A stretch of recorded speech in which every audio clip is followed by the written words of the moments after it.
How to hide message notifications on Instagram. Hey everyone, welcome back to our channel. In this video I will guide you on how you can hide message notifications on Instagram, so make sure to watch the video till the end. So if you want to hide message notifications on Instagram, it's actually quite very simple to do so. But first of all, there are two ways on how you can do this.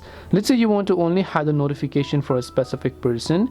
In that case, what you can try to do is just mute that person. Yes, so just tap on the profile here, tap the three dots option, and just try to restrict them, or you can just try to basically mute that person over here. And once you mute that person, you will be able to go ahead and then not receive notifications whenever this specific person sends you a message. But let's say you want to turn this thing off for everybody. In that case, just tap the profile icon here, tap the three lines option, go to settings, then go to notifications. Then you just have to go to messages and just turn off message requests and messages and message reminders or group requests or whatever else you prefer here. You can just go ahead and then turn off these options, and then you should be good to go.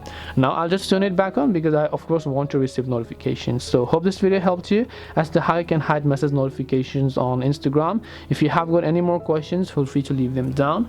Thank you for watching and see you in the next video.